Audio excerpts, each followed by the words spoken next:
listening to Inclusive AF with Jackye, Clayton, and Katee Van Horn.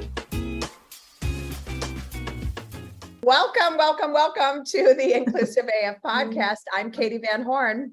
Oh, you don't say. Yes. Hi, Katee. I am Jackye Clayton. Nice to meet you. Oh, so nice to meet you as well. I'm a little disheveled today because I didn't feel like washing my hair again because it's 400 degrees out in Arizona. So it's a bun today. Today is a bun day, which I feel good about. Plus it's Monday, you know. Tis true. Yes. Okay. So today we have a wonderful guest that we would like to introduce everyone to talk, about some great things around diversity, equity, and inclusion. So Nani, I'll turn it over to you to introduce yourself and share a little about who you are, all that good stuff. Sure. Hi, everybody. I'm Nani Vishwanath. I use she, her pronouns. I work with an organization called the Courage Collective, and we've been really focused on bringing a more human approach to work through the lens of diversity, equity, and inclusion. We were founded in 2020 and have been growing and evolving ever since. I also have a full-time day job in the DEI space and kind of the product marketing realm of work. So I spend a lot of my time thinking about these topics and how we can continue to evolve as a society around them. Awesome. So 2020 you started. So obviously that was a major point in time with COVID, with all of the social justice issues going on. What inspired you, or what, obviously those I'm sure were pieces of it, but why did you start your own consulting company? At the time, I was at a tech company here in the Seattle area and was working with a few other folks who were really passionate about the space, both from a work perspective and simply because we were Black and brown folks in an organization where there were very few of us. And we had some real conversations about what change could look like internally, and we tried to push that rock up a hill and felt the real resistance, especially when it came to resource allocation or real prioritization of the topic from leadership. And so we started imagining, what could this look like if we were to build it and not have to go against the grain of a company? And so we came together, and our founder created the Courage Collective, brought a few of us along. We started off with doing learning series for organizations, and we've expanded to be more employee journey consulting as well. We work with a number of organizations ranging from small startups to large Fortune 500 organizations, all kind of grappling with different aspects of DEI. But we wanted to see something more real, more human, and more prioritized. And that's why we started our own thing. Awesome. I'd love to know what that means. I mean, I feel like I keep seeing people pivot in the space, like we want to make it more human, or we want to make it more accessible, or we want to make it more real. What does that mean when you are saying giving more of that experience? What does that mean to you? Yeah, I don't know about y'all, but when I speak with some folks and even just mention that I work in the DEI space, I feel this like kind of freezing and upheaval of the shoulders, and like, okay, and I almost sense this like, okay, I'm going to get out my book of what I can and can't say now. And unfortunately, that's what a lot of folks understand DEI to be. And when working in a company where it wasn't prioritized, I felt like it became this really rigid academic conversation, rather than what we believe is like, what are humans experiencing day-to-day organization before they're hired, while they're hired, and even when they leave, and how is that impacted by the different facets of their identity, and how can we talk about it from that real human level rather than a list of what we should and shouldn't say. And so when we have our conversations with different clients, having them understand, oh, okay, this isn't about like how I should make sure I don't use certain words in the workplace, but rather how I can show up as myself, and also understand that everybody that I work with has a variety of different experiences that could be honored in different ways. And just the level of conversation feels more like a release of the tension rather than armoring up. I'm curious as to how do people get to show up? Is it more for leaders, or is it for ICs? What lens is it coming from when you're doing those types of things? It's a range for organizations. So we typically work with somebody who runs DEI at the company to get things set up. So y'all know, depending on the organization, sometimes that's a resourced role. Sometimes it's a volunteer who's taking it on as their part-time initiative at the company. But we work with them to get it started. And depending on how the company's prioritizing it, we work with different levels of the company. So we might do a learning series with just leaders or entire parts of an organization, let's say a sales org or something like that. We might work really closely with their HR team to look at their employee kind of journey and dissect that for opportunities. A DEI council is often somebody we work with too. So it kind of ranges from the company and how they're thinking about it. My opinion anyway is that obviously we'd love to have more folks in the room and not just the folks who opt in.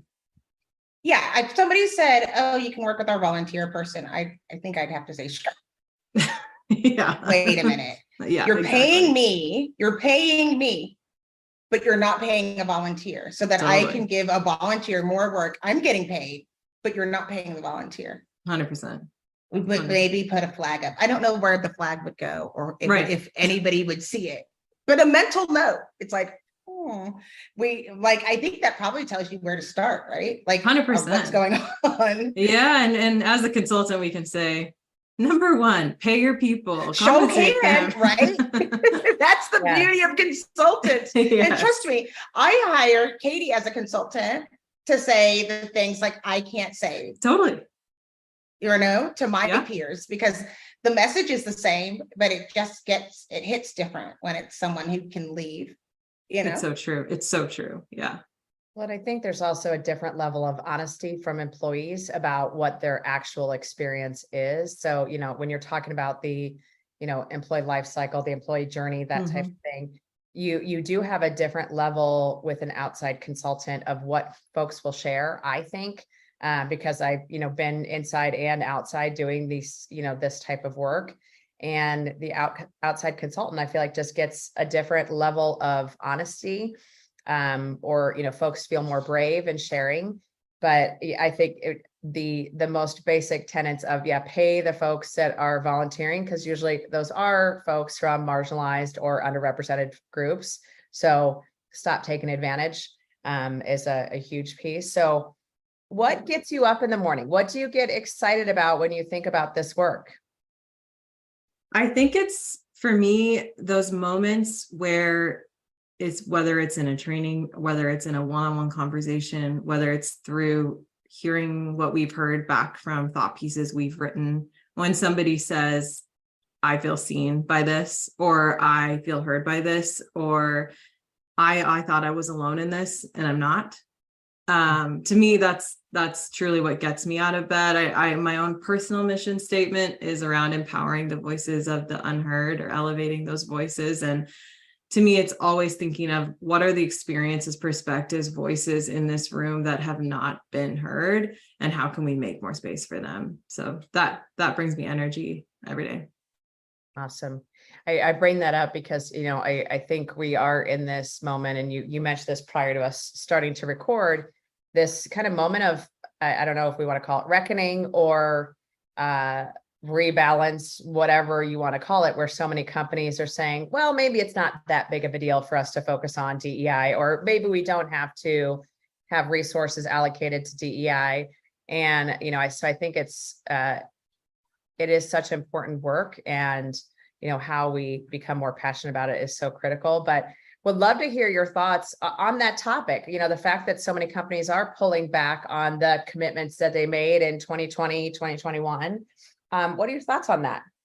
Yeah, I think there's two driving forces, probably more honestly, and I think they're somewhat connected. But one of them is, I think many organizations, if you were to talk with their leadership and ask them why DEI is important to their organization, and then you took their response and asked them why again, and then brought it a little deeper and asked them why one more time, I'm not sure a lot of folks would have a clear response. And part of the reason I see for that is that a lot of the action that's been driven over the last 3 years has been really out of reactive approaches, or trying to be on the right side of history. Now, I'm generalizing. There are so many companies that have done incredible, real, authentic work, and progress is always happening around us. So I do acknowledge that.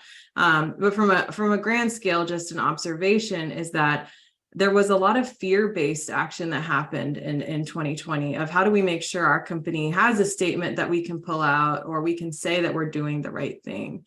But asking why often feels less clear. And organizations will say it's important to us, or we want to have a diverse workforce, but connecting that to what their company is all about, that's often a light bulb that a lot of folks haven't turned on. This is not a separate thing. And that's the second driving force, I think, that I'm seeing a lot of right now, is that organizations see it as separate or additive and don't see the importance of integrating a DEI lens, so to speak, into all aspects of a business, not just HR and not just one part of HR, right?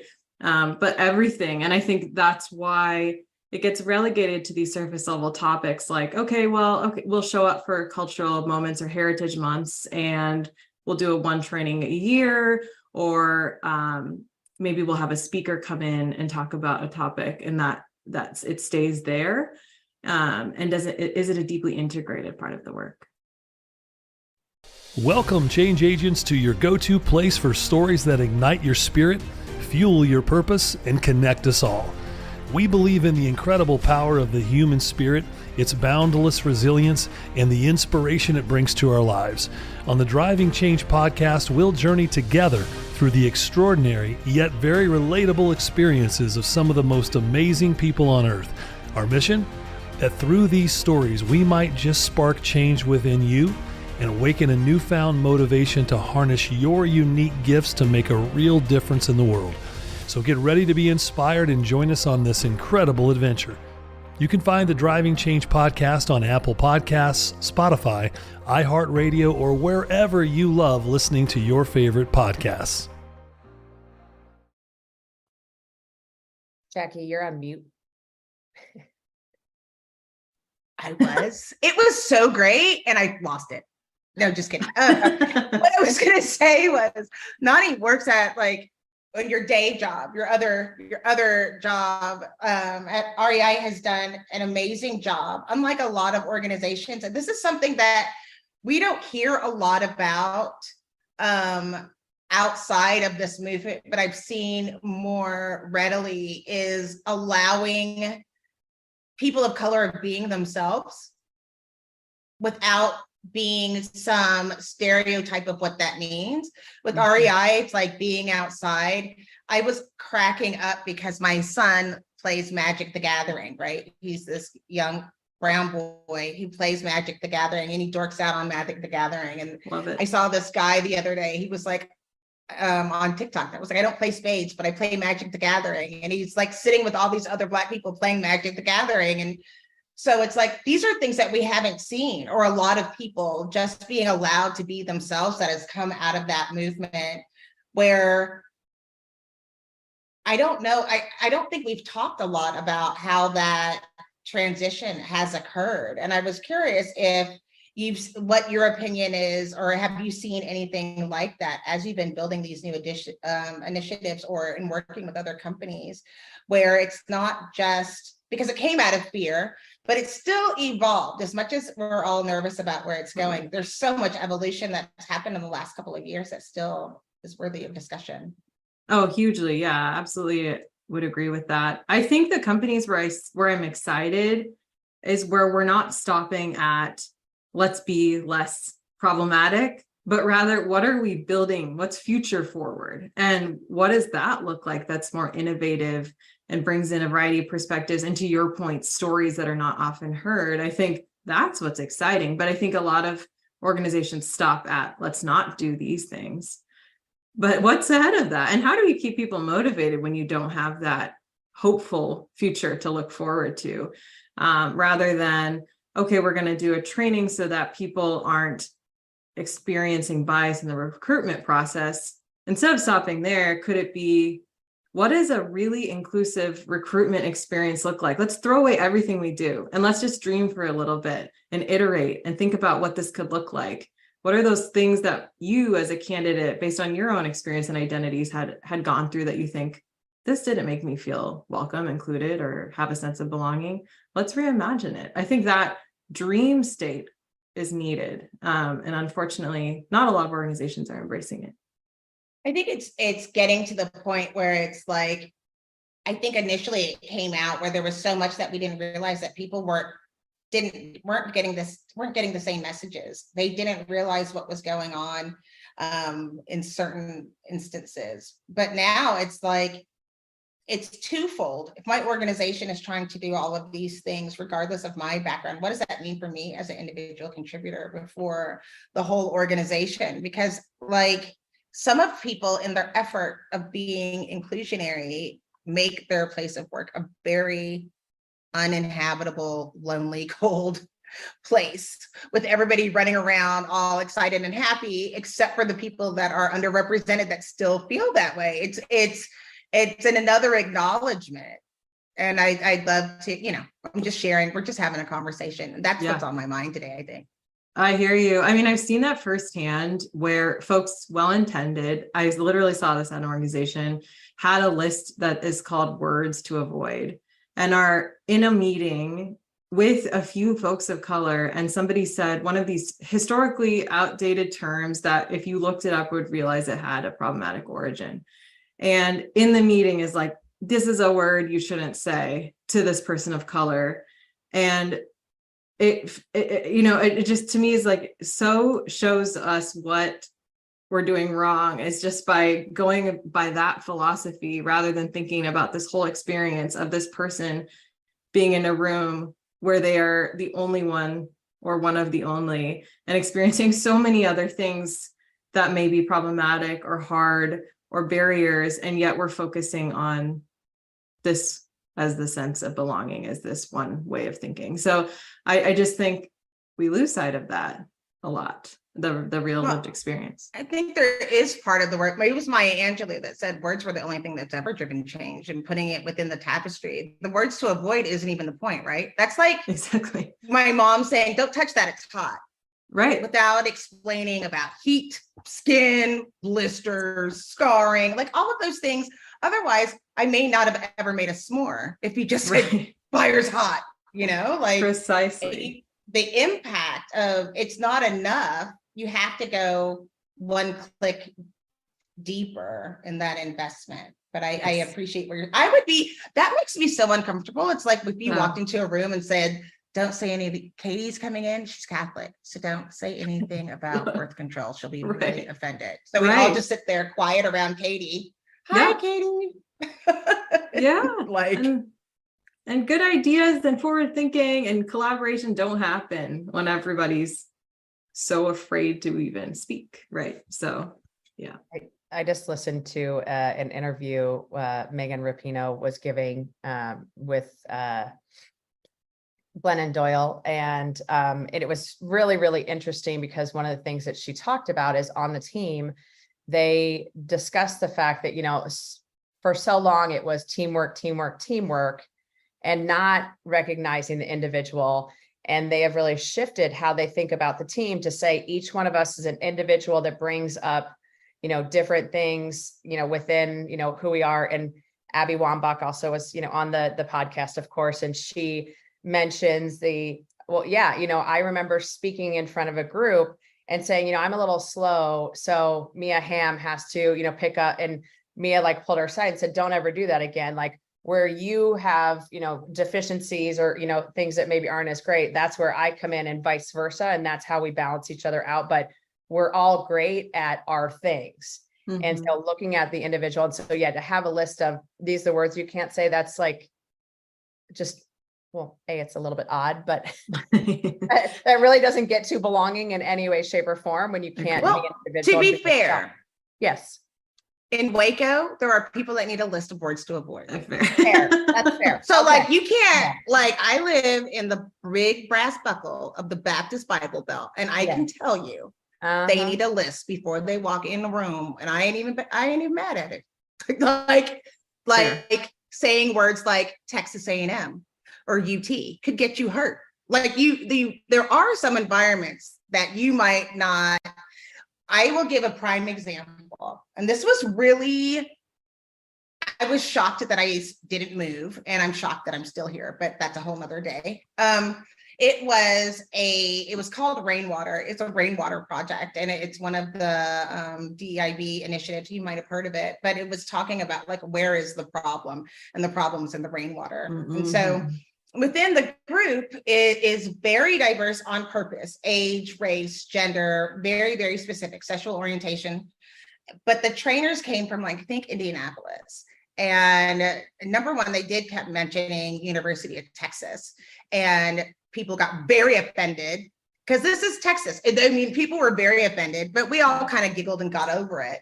But then the gentleman started talking about guns. Now, if you don't live in Texas, I can understand. Maybe in Arizona, it's the same.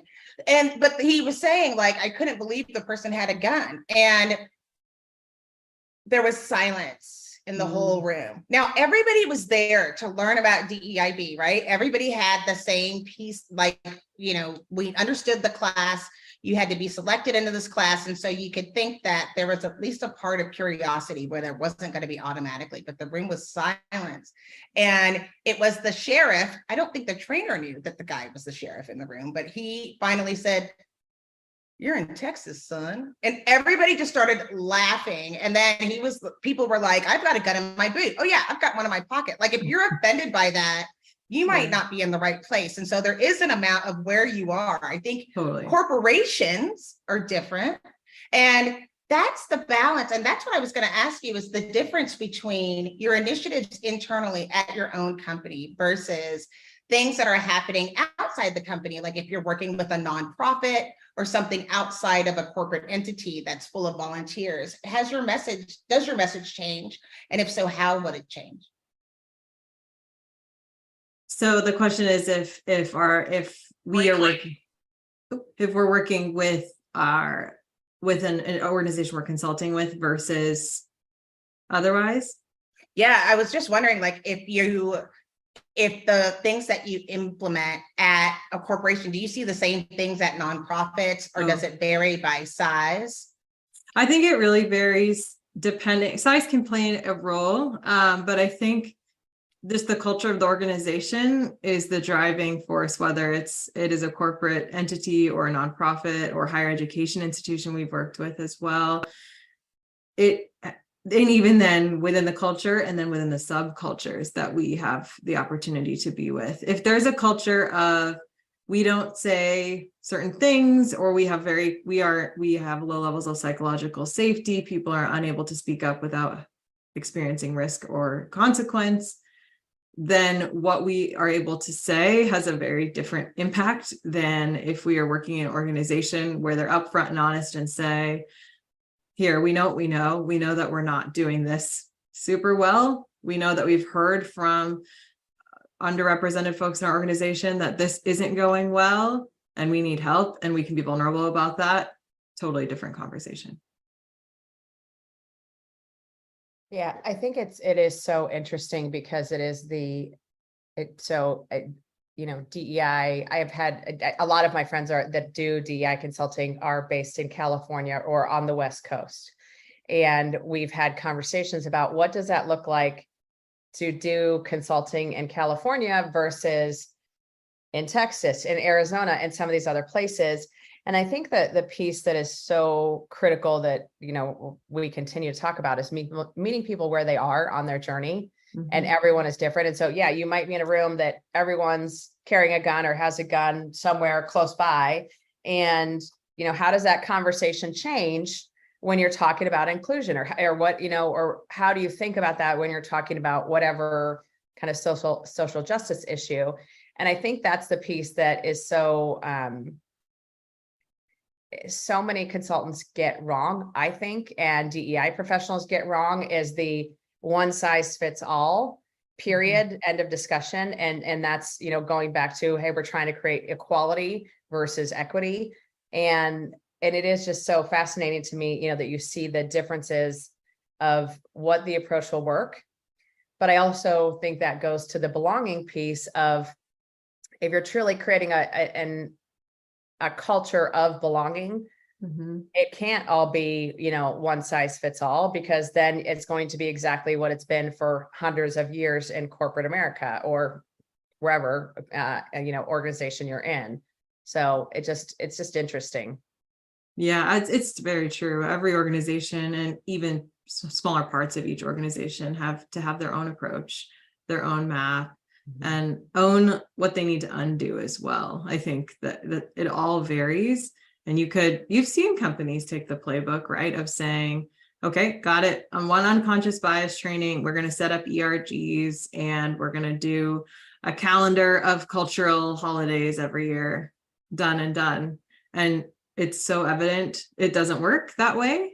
And in many cases actually does more harm to organizations, and especially those most marginalized. And it can work, but it doesn't mean it will. And I think that's the thing.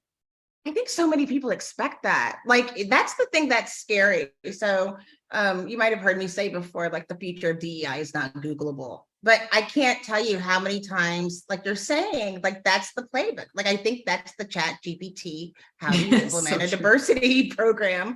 Oh, set up ERGs, put it all, I just put a post out there. I'm like, until you can deal with your unconscious bias or your conscious bias, I'm not touching your unconscious bias, because I don't even know what's down in there, because you ain't even trying to, wear the right shoes. You're at Disney World in pumps. You know who you are.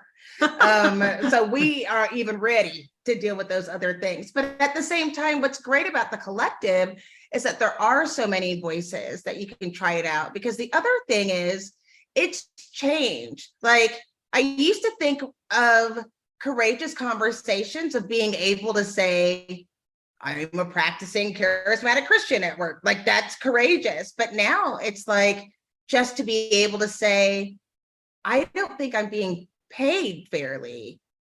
Like, it's not even that deep. Like, people are trying to go up to those things. And it's like, you asked me to do this extra thing, but I'm not getting paid for it. I noticed, ... And those are the courageous conversations that need mentoring.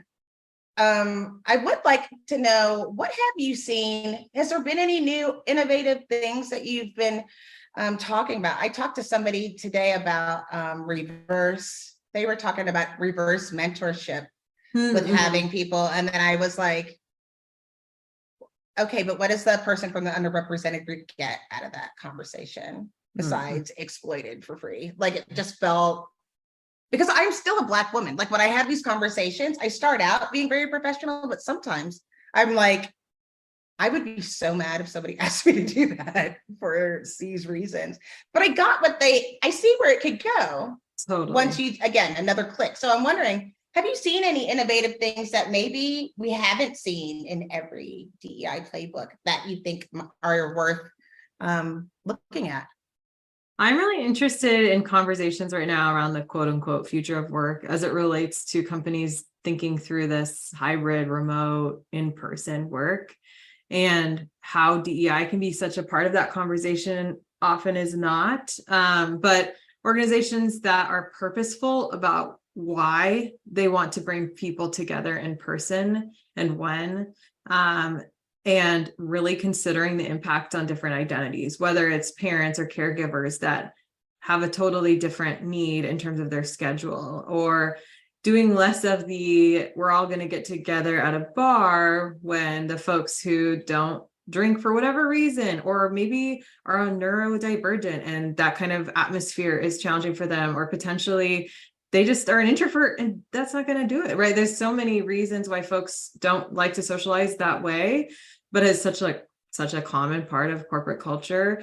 And then the requirement of being in person and how that has a vastly different experience for folks who are underrepresented in the workplace, and seen some really interesting research about the benefits of remote work for people of color and what that's done. And so really thinking all of that through and then building that into the plan. So if we are going to get together, is there a clear reason for it? And can we build an experience that really has most people's needs in mind? And we do some active listening to bring that. Sure, it's going to take more of a lift, but the impact will be so much better than a blanket, you need to be in the office every Wednesday. So I'm interested in that as one. And then the second piece that I haven't seen a ton of, but I think is so needed, is just around the importance of managers, of people managers. I think people managers vastly are underqualified, should not have been managers, but they are promoted to be because that's what we do apparently. But we all know that is such a unique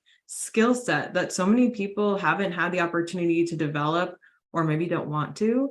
And then the ripple effects of that are really costly on people and harmful, especially to those who don't have a lot of folks they can relate to on an identity level and at work. I'm so glad you said that. Yes. I mean, we need to run a billboard. I agree. Middle managers have been forgotten, honestly. And they have to do all the dirty work that all these people have been trying. And then they're like, here's the really hard thing that we just. What were you going to say, Katee? Sorry, I jumped in. Well, first I want to let you know that ChatGPT has a 14-point response to building a DEI strategy. So you're all Where set. was DERG? Which one was it? Was it number 3? Tell me, tell the truth. Yeah, ERGs, let's see. Says That's established so goals. So number 4, form a DEI task force or it doesn't say anything in here about paying people for the extra work they're doing. So Education? that might be something to consider. But if I may, ChatGPT, give you some feedback.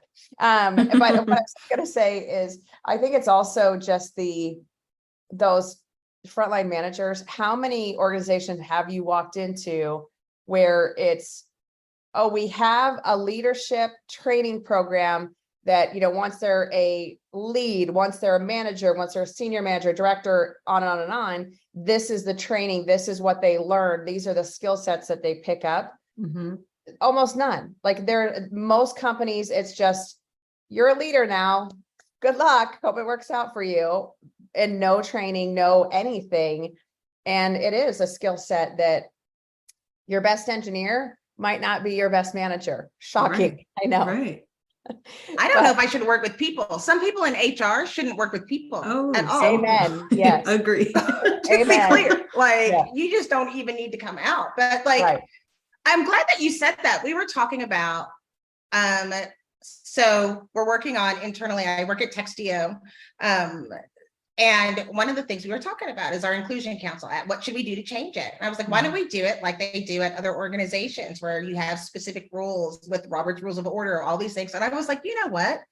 That would be more leadership training, like within 4 months than the middle line managers would have received in their whole career. Because I've been told of being on these boards all my life that this was supposed to help me in management. I'm like, nobody follows the rules, air quote, the rules, or understands how to have a conversation, or like it's interesting. We have on the DEIB side where it's like, how do you have courageous conversations? And then you go back to like 1859, and there's actually some things written about how to have courageous conversations. And we've gotten into a habit of not looking at management skills when promoting managers. And I think and that could break your whole program.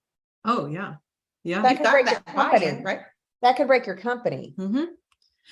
We've seen, you know, when it comes to DEI conversations, something happens in the world, something horrible that disproportionately impacts one identity group.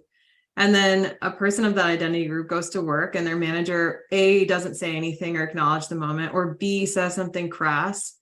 That in and of itself, that one moment tells them, this isn't my place. They don't care about me. And nothing else that they're doing from an organizational level might be able to even change that. That's the level of impact a manager has. And back to, I 100% agree with you, Nani. And I think it's one of those things that we have so ill prepared our managers that how many of you got that phone call or that email as these ongoing, you know, issues have come up again and again and again. And it's, you know, well, should we say something every time? Because it's happening every day, or, you know, hey, what do we do with this? Or how do we help our employees? And they truly have no frame of reference or any starting point, especially if they're not from a marginalized group, because they can't even wrap their head around I'm walking down the street and I get attacked for, no reason that I can control, Right. or I get shot, or I get whatever.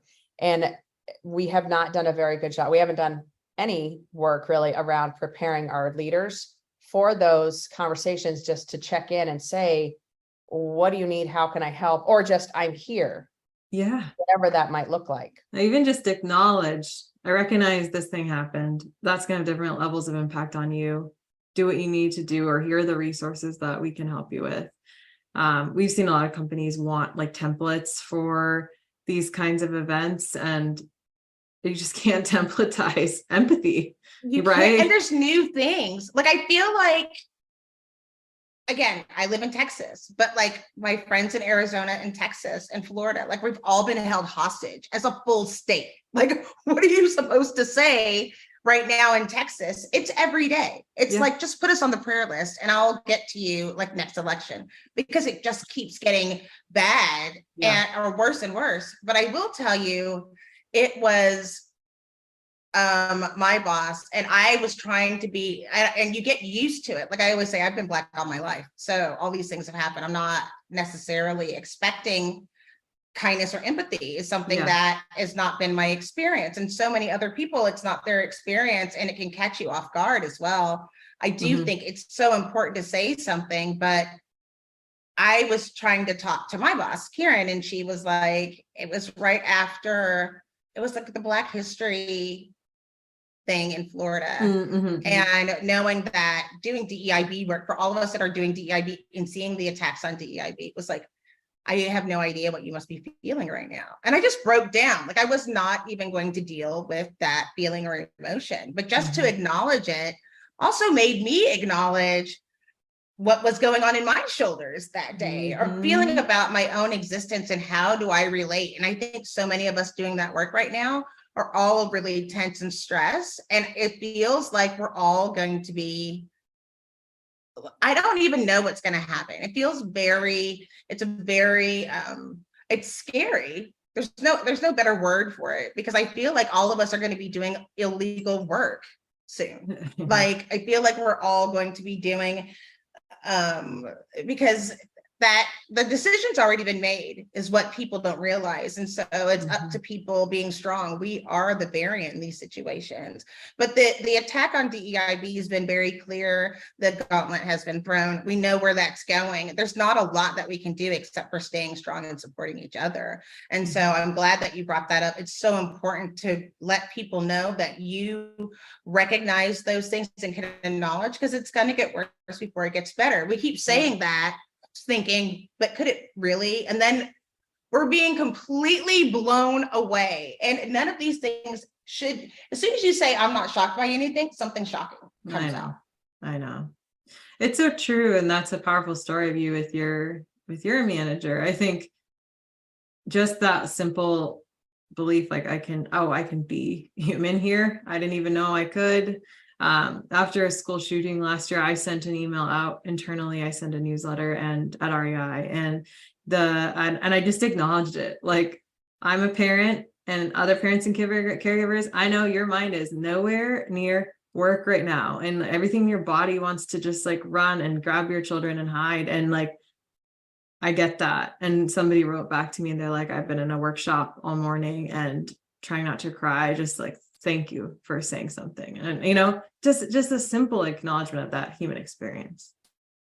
Hey, podcast listeners. My name is Paul O'Connor, and I'm the host of the Rust Belt Rundown, a show that highlights valuable insights from manufacturing executives and business leaders in Northeast Ohio and beyond. We convene these leaders for candid discussions about business, regional happenings, industry trends, entrepreneurship, and more. With a wide range of guests and topics, there is something for everyone. Listen to Rust Belt Rundown for free on Spotify, Apple, or your favorite podcast app. And again, I think that's where I'm sure all of us have heard from senior leaders of well, I don't want to say anything because I don't want to say the wrong thing. Yep. And better you say the wrong thing. Yes. And start the conversation versus not even acknowledging it. And I think, like, put aside the humanity, put aside all of the reasons why you should do this. It's also just a business imperative. Yes. Where if you're in a workshop all morning and you are completely distracted because all you're thinking about is, are my kids safe? And how am I going to make sure they're safe? And all of those horrific feelings inside your body, you're not at work. You're not, you might be there physically, but you're not there mentally. And so it's also I think leaders don't understand or don't recognize the fact that even just those little conversations, like Jackie's example with Kieran, like it makes such a difference. And and it's not, you're not fixing it. You didn't say, well, here's how we're going to change the world, but just acknowledging it and saying, either I can't comprehend because I don't have children, or I can only imagine that all of you just need a minute, take what time you need, whatever that might be. That acknowledgement is such a critical piece to just being human and reaching across either the table, whatever you want to call it, to say, I'm here. If you need anything, I'm here to listen. So it's important. So what are you working on next? Like, what is the next big project that you all are working on, that you're focused on? So we are putting together right now a report based on some of the data that we've done with our clients over the last 3 years through surveying, et cetera, to understand some broader themes about what's happening in the workplace, dissected a bit by identity. So we're excited to share that. We're talking more about how we propel a conversation about further integration of DEI rather than continuing to separate it and keep it on the surface. Personally, to your last point around saying the wrong thing, I'm interested in a world where people can say what they hadn't done right in the DEI space and be honest about it. A lot of us are innovating right now when it comes to DEI, and with innovation comes failure. And I think it would be so powerful if leaders at different organizations were able to say, we tried this thing. For example, we tried employee resource groups. We ended up having a bunch of passionate folks who are already in historically excluded communities do extra work, and we realized that they ended up burning out. I know that that's hard to say. It doesn't look good, but listen, I have to do that. By the way, you can read my report from last year. It talks about all my failures, and I look forward to sharing the failures from this year. I love that. Yeah, can we do more of that? It was one of those things where it was one of the things that was difficult, and I'm glad that you said that, and I hope that there's other DEIB professionals in the room, because it was like, I don't want to hear what's good. I want to know what we need to do to make a change. And there's so many things that, like just admit it, like what you're saying, so many people spin it. And it was one of the things that was a big impasse, was I was like, I'm not working with marketing on this. And I put it together and let marketing make it pretty. But then it was one of those things where I think Katee remembers, they were like, oh, I'm so excited to share. I was like, sure, I am not excited to share this. Yeah. Like going from 3 to 8% is not good enough. That does not anything to celebrate. Like, these are the mistakes that we've made because so many people aren't. And like you said, that's why, we then just started another campaign about how the future is not Googleable. Like, you're not going to see it out there until we start putting it. And that's why people keep making the same stinking mistakes. Yeah. Because it stops at, this is what we're doing. And without we're so saying, proud of, and everybody, hates us for it. They don't report that part. But totally. People do need to start doing that more. I think Aubrey Blanche, at the time she was at Legend, she started reporting on like the fatigue and the mistakes. And I think that is so refreshing. But it is also like, here's where we made mistakes. Don't do what we did. Or, I think that's a piece as well that, this is such a trial and error on so many of these things. And being able to say, oh, well, this company tried that, it didn't really work out. Or, wow, they did this and it was, fantastic for their folks. I think those are the things as well that we just need to do better at, talking to each other and sharing what's working and what's not. But excited to see, what you all come up with, the report that you come up with, because I think it's really critical. So, okay. So what is one thing that you want to make sure our listeners heard throughout this episode? I think this idea of forward future thinking and the hope that comes, and optimism also that comes with building and trying new things, rather than spending all of your energy on what we're doing wrong or deconstructing existing systems. There's so much ahead. A core quote that I come back to all the time, it was tweeted by Dr. Crystal Jones, and she said, there's a huge difference between the ideas all are welcome here and this was created with you in mind. And anchoring toward the latter and thinking about what can you create with more people in mind, and kind of getting rid of that let's fit everybody within an all are welcome here box and think about something much more nuanced and human-centered and individualized. I think it's exciting. And I want people, I hope for people to feel energized by the future of this work rather than depleted or fearful. Awesome. Thank you. Jackye, what you got? We didn't talk about it a lot, but Nani brought it up about the impact of like working at home and people of color and how that affects, but looking in that, exploring that, because I'm sure it's the same for people with disabilities and people that are older. Look at how that impact is and explore those. And then the other part is to explore some of these resources, because like Nani said, there's so many people that are innovative, even if it's working for you swimmingly well and you can write the blueprint, still look at other people of doing, because to see if you can do one click more or 1% better can make all of the difference. And to look at some of those resources, and as we bring people onto the show, to look these people up and see the work that they are doing. I think a lot of people listen to us, but it's like, no, go look at the work, because I'm fascinated by the collective and some of the things that make me really interested. So I think that it would be great for people to do that and understand and dig in a little bit more. Awesome. And I would say, I think this overall conversation around where are we at currently with DEI is going to be an ongoing conversation, as we all know, but really recognizing and being able to speak to why this is not just a nice to have, that it truly is a business critical, mission critical piece of work. I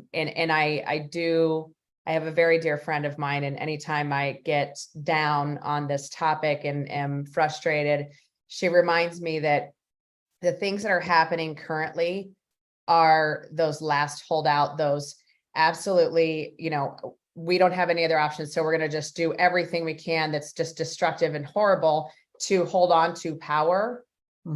Because they're losing power or, having to share power. And so we have to keep going. And, when we are at this space where, Jackye, you said it earlier, but when is it going to be better? When are we going to see the better? And I think it's just, we are in this uncomfortable, horrific space right now that we just have to keep pushing forward, because we know we're doing what's right. We know that the things we're doing are helping people and bringing people along. And I love what you just said about, we created this for you, with you in mind. I think that's just such a great piece of advice, because I think that is a very different thing than, hey, hope you fit in here, or hey, we're trying to be inclusive. So I love that. So Nani, thank you so much for taking the time to sit with us. I've really enjoyed the conversation. This is Katee Van Horn. And this is Jackye Clayton. And bye. Bye. Do you love news about LinkedIn, Indeed, Google, and just about every other recruitment tech company out there? Hell yeah. I'm Chad. I'm Cheese. We're the Chad and Cheese Podcast. All the latest recruiting news and insights are on our show. Dripping in snark and attitude. Subscribe today wherever you listen to your podcasts. We out.